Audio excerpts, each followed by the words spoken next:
Hey guys, Ryan here for Bender Wins. Hope everyone's doing well today. Here with your daily free picks.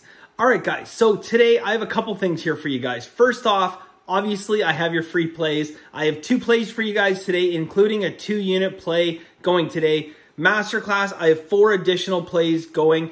And above and beyond that, guys, at the end of the video, because I know not everyone is into this, but at the end of the video, guys, I'm going to talk a little bit about my also brief professional poker playing career, okay? Because I know some of you guys have been interested in asking. So I'm going to get into that a little bit, talk about how I built up my bankroll and ultimately why I stopped playing poker and so on and so forth. Okay, but I know some of you guys are not into that, so I'm going to do that after I give out the free plays. So yesterday in free picks, guys, unfortunately we went 1 and 2. Overall for the day in Masterclass, we ended up going 5 and 3. We hit a rare parlay. We don't bet a lot of parlays, as you guys know. We hit a rare underdog parlay. We had San Fran, who was a dog in that game. We had over 7 runs, so we hit that for plus 293. So actually picked up over 3.5 units, 3.6 units on the day yesterday. But unfortunately, free picks was a bit of a dud. Kansas City. Yeah, 8 runs in the first inning, and that was that, right? So Cincinnati, Cleveland, couldn't get it done. Boston got it done quite handily. Hopefully, if you guys listened and took my advice, just a sprinkle of money line, or a sprinkle of run line, I should say. It's a plus money. We want to obviously go all run line on it, but that was the type of game where, you can certainly get a bit of an advantage and get some plus money there. Yeah, so, and then... yeah, that's pretty much it for the day. So I'll just get into today's plays, guys. So like I said, I have a 2-unit play. I have 2 plays in total, both in baseball, guys. We will get started with our 2-unit play. Okay, so our 2-unit play, guys, we are going to take the New York Yankees minus 157. Okay, going to take the Yankees minus 157 for 2 units. Got a couple steam and reverse line moves on this game already, and I have 2 really nice systems on this, including a baseball super system, guys. So very happy to see a lot of things line up on the Yankees in this game, guys. So 2-unit play, Yankees minus 157. Last play in free picks, guys. We are going to take the Dodgers and the Angels under 8.5 minus 107. So under 8.5 minus 107. Dodgers and Angels. High scoring game today, guys. I like this under in this game. A couple system indicators on this game. Lot to like there. Okay, so that's it, guys. Again, if you are interested in Masterclass, I do have 4 additional plays for Masterclass.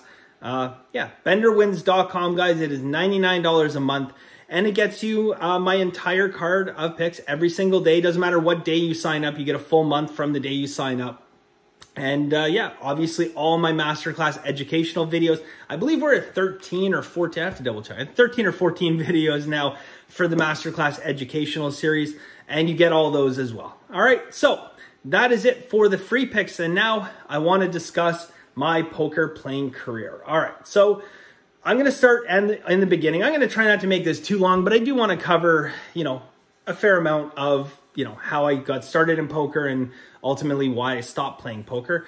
So starting off, guys, I was 16 years old. I knew very, very little about poker, and poker really ultimately was not a popular game. I had a casino about an hour north of where I live in a small town, or was small at the time, it's grown, a small town called Aurelia in Ontario, Canada. And they had Texas Hold'em poker. Now back then there was no limit poker, but it was not played really anywhere. It was all limit poker, and they had a 1-2 limit, which is pretty low, and then they had a 4-8 limit game. So I got a fake ID, 16 years old. I head up there, and the first time I ever played poker, I got a proper education by some great poker players, or what I thought was great poker players. In reality, it was that I was terrible. So what I took away from that experience was that, one, this was a game of skill and not so much luck. And the second thing I took away from it is that this is a game in the casino that you do not have to beat the house. You just have to be better than the other players at the table. So I got really, really interested in that. Now, coinciding with this, that year, Rounders had come out. So, you know, I watched Rounders, and then like I really started to immerse myself into poker. I read everything you could possibly read. Now this is like, I think the internet was like just coming out, but like kind of like you couldn't really do much on the internet at the time.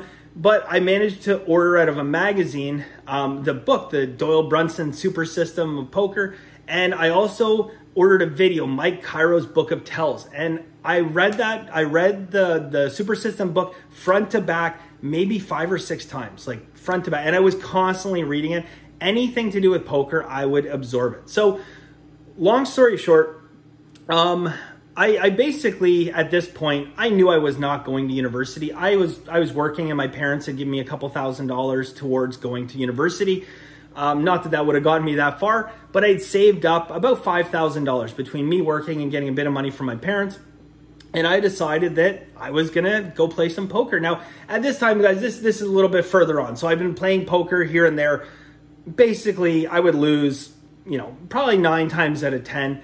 But I was constantly learning. I was trying to, you know, figure out little tips and stuff. And here's the thing. When I was playing poker back then, guys, I was by far, I mean, for a while, for 2 years, I was playing underage. I finally got arrested with a fake ID. They caught me. It was the only time, well, okay. Let me put it this way. I was cuffed and put in the back of the car. I was trespassed. I couldn't come back for 6 months, which is the time I turned 19. So now fast forward to 19. And I start playing more and more and more, but I'm by far the youngest person there. Okay, like everyone is like how you would expect like a 1970s poker movie. All like people in their 50s and 60s. These were the people playing poker, and they were good. They were pretty good at what they did. So a couple things ultimately changed. So it started that, you know, I was now, instead of losing 9 out of 10 times, I was basically, you know, winning half the time. I'd win 5 times, lose 5 times. And, you know, I had this money, and I burned through about $4,000 of the $5,000 of it. An expensive poker education, very, very expensive. Some people went off to school. I educated myself in the game of poker. And eventually I got better and better, and I started to adapt to a system that I kind of created, which was more along the lines of, I noticed like, you know, that there's a lot of opportunities. Obviously, you're going to win hands. You're going to, you know, you try to maximize your value. But to me, I figured, you know, this game is actually not about the hands you're winning. It is about the hands that you're losing, and it's about minimizing losses. And this is kind of like, this is a little bit cutting edge, especially considering that, you know, poker solving was obviously not even a thing back then. But I noticed that the hands that were winning were these premium hands. And I know that, you know, even some of these great players were just playing way too many hands. So I tightened way up, but I had one thing going for me. The fact that most of the people that played there were regulars that always played. There was one table going at that casino, one table. And I mean, there normally was only 7 or 8 seats going. So it was the same people, and I had a reputation of playing a lot of hands. So when I tightened up, the wins started to come, and they started to come big. And about that time, No Limit Poker was introduced. Now, the great thing about No Limit Poker being introduced was I was already fairly well versed in No Limit Poker because I'd read about it. I watched all these videos. I'd gone back and watched all these different World Series of Poker videos, even the ones where they didn't show people's hole cards. I watched all those. So when No Limit Poker came, that was a game changer. That was an absolute game changer. And now I was winning consistently. I was winning consistently and a lot of money. And then one day in 2003, it was Christmas every single day. That was for the televised World Series of Poker where Chris Moneymaker won the World Series of Poker. Now this got national attention, and anybody and everybody all of a sudden decided that they wanted to take a shot. They wanted to try to be that guy. So the poker rooms filled up. We went from 1 table to 2 tables to 4 to 8 tables to walking in to having put your name on a waiting list. It was insane. This happened overnight. And during that time, you talk about the right place and the right time. I was in the right place at the right time. I knew the game, No Limit Poker. I understood what it took to win, and I really understood the value of minimizing losses. And that to me is how I made a career out of playing poker professionally, okay? Anybody gets dealt aces, you know, you're going to win a set amount of hands. You're going to win a certain amount of hands. Yes, there's obviously techniques to, like, you know, thin the field, maximize value, get your money and get people to make decisions with bad pot odds, etc., etc. But minimizing losses was the key. If I could minimize a few $100s in losses and still maximize my gains, that would result in healthy profits. Now, I know this might sound crazy because it would never happen in today's game, but I would be confident to go into a no-limit hold'em game and I would have 3 bullets. Normally, I would not get to the point with 3 bullets because I will tell you guys the competition was atrocious. They were so bad. And I will say I would win probably 19 out of 20 sessions that I played. And this went on for the better part of a year and a half. So, you know, I got friends that they're off in university and, you know, doing their thing. And I'm going out to like clubs and stuff. We go out to clubs, like, guess who picked up the tabs? I was buying $1,000 bottles and I go to like Holt Renfrew. I don't know if you guys have Holt Renfrew. They say, go to Holt Renfrew. I was with my girlfriend at the time. I walk into Holt Renfrew. I bought $6,000 worth of clothes. I mean, it's mind-boggling, like Burberry and all kinds of Versace, like stuff I never even wore. It was insanity. But I was young. I didn't care. And I felt like poker was like a never-ending ATM. Like I was always just going to be able to go sit down and win 19 out of 20 times I'd sit down at the table because people were so bad.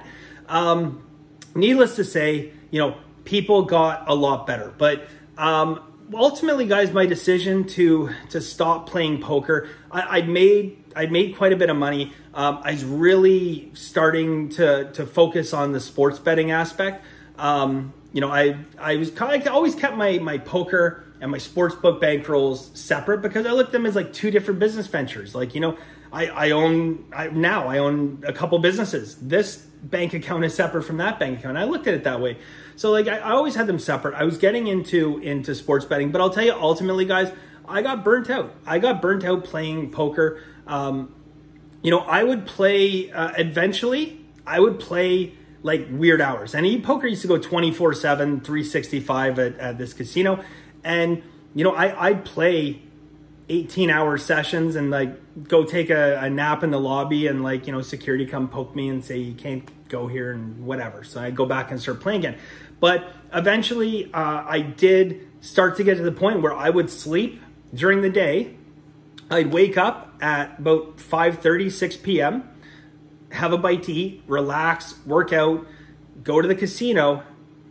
I'd get in and start playing around 8:30, 9 o'clock at night. Well, look, okay, by 10, 11, people are already heavy into the drinks. I was absolutely my prime, focused, well-rested. And then, you know, again, around midnight, 1 a.m., 2 a.m., 5 a.m., like these guys are all tired. They're exhausted. They're at the tail end of 24-hour sessions. And I was just rocking and rolling. So my social life did suffer a little bit there. I will say the one thing that kind of turned me off a little bit from the game was that I did see the same people lose all the time. And I know talking to them, these are not people that could afford to necessarily lose. So, you know, you develop a little bit of a relationship, and yeah, I know they're there to take my money. I'm there to take their money. But at the end of the day, there's certain people that like, you just have like an absolute soul crushing read on them, and you know you're going to get their money. And when you do, you know, that was your goal. You're good, but you know, you don't feel happy about it because to you, you know, you're building your bankroll. To them, that was devastating. And, you know, you see them go around, try and borrow a few bucks from someone. It was sad, right? So, you know, there was that part of it. I was starting to get burnt out because I was playing like ridiculous sessions 6 or 7 days a week. And I just started to not enjoy the game as much. I went from being that poker was my entire life, like reading and involving, getting involved as much as I could in anything to do with poker. Like I would read anything to do with poker. I'd make notes. I'd do all this stuff. And then it got to the point where it started to lose its fun. Now, coupled with that, one of my decisions to like ultimately, you know, not play anymore had to do with the fact that I basically, okay, so gambling, not not, you know, as mainstream as it is today, and people didn't look at it as a career. And it's certainly from my mother. She did not envision me being a professional poker player. And so, you know, her view on this was that I wasn't contributing to society in any way. I just wasn't contributing to society, and all I was doing was basically being a drain on society, taking money off people and not contributing. And there's a lot of arguments about that, like, you know, you provide jobs at casino, etc. And it's why in my sports betting life that now that I can, I like to do philanthropic things. Like, I like to give back. I donate to a ton of charities, like to do like food drive that we did this year, because I think it's important that you do give back. So that was kind of like my, you know, my real aha moment that I don't know if I want to do this anymore. And it was a combination of a lot of those things where I decided that I didn't want to do it. But I did have this burning desire to know. Always had this, and you know, now you see, you know, start seeing these guys on TV winning the World Series of Poker. The guy I started playing with, when I got banned from the casino, I started playing an underground club. It was at a hair salon in Toronto called Scruples. So you go in, there's a hair salon, you knock on the door, they check you out and they let you in. It was an underground place. And I'll tell you some stories, crazy stories about that place and the mob and all kinds of wild stuff another day. But needless to say, it was a cool place to hang out, and they treated you like gold. And I learned a lot of stuff from a guy there named Rocky, who used to play with Daniel Negreanu at the Toronto charity poker places. And, you know, according to a number of people, he really helped Daniel Negreanu with his play. So, you know, great guy to learn off of. But as I'm seeing like all these guys now that, you know, start to win tournaments, start to win millions of dollars, I always had that question, that burning question, you know, could I do it? Could I still do it as a living? Could I win some tournaments in Vegas, etc.? So I finally, at one point in 2017, not too long ago, and I hadn't been playing poker for a number of years, I started to get back into it a little bit, reading and, you know, trying to get caught up on, you know, what poker is today. And I decided that I was going to take a little break from sports betting. Now, this was in September of 2017, I believe. And I had a phenomenal 2017, like just crazy start through to finish in sports betting. And I had by August, I had far exceeded any expectations I had for my entire year. So, you know, I felt I'd take a little vacation. I was going to take a few weeks off sports betting, turned into 3 weeks. And I was going to go out to Vegas, and I was going to see and basically prove to myself once and for all if I had what it took to be a professional sports bettor. So I know 3 weeks, pretty narrow window. So I played a ton of tournaments, played a ton of cash games. Ultimately ended up having a fantastic trip. Pardon me, had a fantastic trip. I won a Venetian tournament. I came second at the Binion Poker Open, which was like wild. Binion's is like where it all started. Binion's is like, you know, up on the walls. Well, they don't have any more, like a regular poker room. It sucks. But anyways, pictures of like Doyle Brunson and Amarillo Slim and like the original poker guys. And I'm sitting there, and this is like surreal. Because like I'm down to like the final 3 people in like the Binion's Poker Open. That's insane. This is totally insane. It's a birthplace of poker. And yeah, so long story short, I had a great trip. I won a bunch playing cash games. I played some wild cash games downtown where money still played at the Golden Nugget. I think some of you guys have seen that picture where there's over $300,000 in money on the table. But at the end of the day, guys, I kind of decided after that trip, look, I proved that, you know, I don't know if I had gone on to, you know, play in WPT and all that other stuff, how I would have ultimately done. I don't know. It remains to be seen. But I mean, I think I satisfied in myself at least the knowledge that, you know, I can probably, if I put myself into it, I could probably hang with some of them. Nowadays, I don't think so. I think nowadays, the amount of knowledge and studying and everything that goes into it, I think that I would get absolutely crushed today. But not to say down the road, you know, that maybe one day, many years from now, I retire from sports betting and decide that, you know, I just want to play some poker tournaments, and I'll tour around and, you know, play some WPT events or something. I don't know. I don't see it for the main reason that, probably that I just don't enjoy it like I used to. I mean, it was a passion. I love sports betting. Sports betting is a passion. That's why, you know, I do it every single day. And poker, I lost that passion for it. I just don't have it. And I think poker, you have to have that fire inside. You have to have that desire to want to play these long sessions. And I just ultimately didn't have it. So that was why I kind of called it quits there. All in all, guys, I will say that, you know, had I not made some reckless decisions with my money early on in poker, again, you know, I talked about this in my sports betting early on in my life. And my poker, my money management was atrocious. And poker, it was never an issue of winning, because after the 2003 World Series of Poker, it literally was an ATM. You would just go in and scrap. The more you played, the more you won. It was such a simple game because nobody had any clue how to play the game. Zero. So it was good times for a few years. I wish that, you know, I could go back and tell myself, put away a little bit more money. Like I bought like weird, like full checkered Burberry shirt for like $400. It was stupid. You know, I blew away money. We go to the bar. I talked about this. Go to the bar with our friends and just piss away all that money. And I regret that. But, you know, I had a hell of a time doing it. And finally, guys, if you're still watching, thank you. And I know you guys obviously love poker. I just quickly want to talk about the best poker day I ever had. So the best poker day I ever had, because we all remember the bad days, right? We remember the bad days, the same with sports. But I can tell you definitively, I know the best day of poker I ever had. And we're not talking financially, not money-wise, although it was a lot of money for me at the time. I think emotionally, this was the best day of poker I ever had. I certainly won more money when I was older, but at this time, this was a lot. So I'm playing at this hair salon, Scruples. Now, this is, again, earlier on, this is how I've been banned from the casino. I think I'm maybe 18 at this time. Yeah, I would have been 18 at the time, because 19, I go back to the casino. So I was 18 at the time. Still, you know, now I'm winning a little more consistently. But I go to play a 3-6 limit game. So 3-6 limit game at this club Scruples. So my goal for the day is I want to win a couple $100. Okay, if I can win a few $100, I am very, very happy. So I sit down, I play, and I got dealt a royal flush. Now, normally that wouldn't matter, except for the fact there was a bad beat jackpot of $6,000. So bad beat jackpot of $6,000.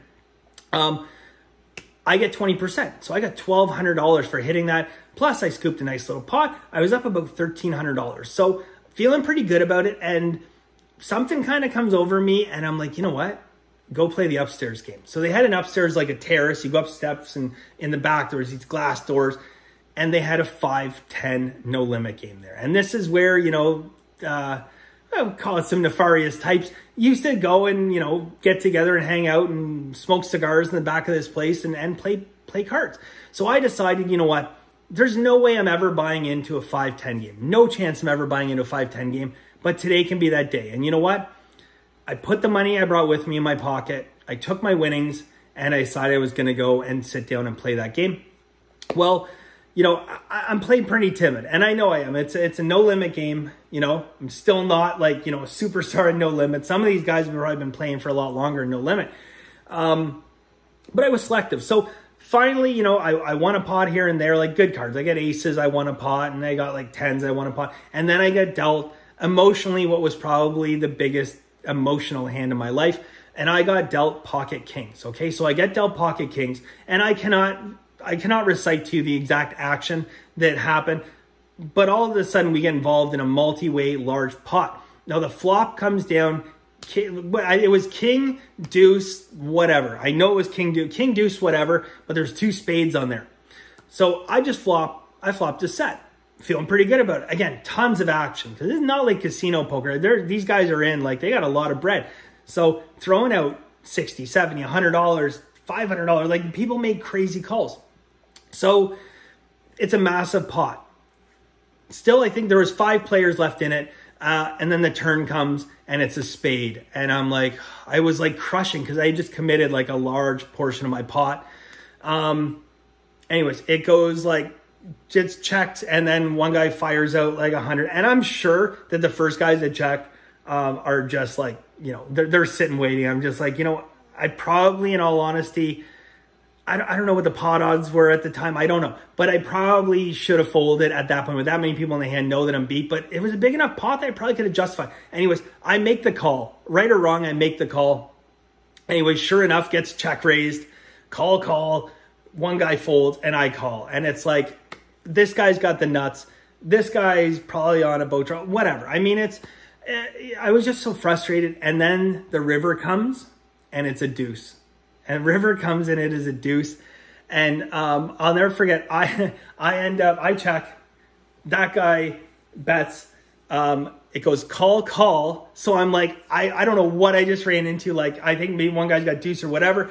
I raise as soon as I say raise. So I raise all in. As soon as I raise all in, that first guy that raised yells, fuck, like really loud.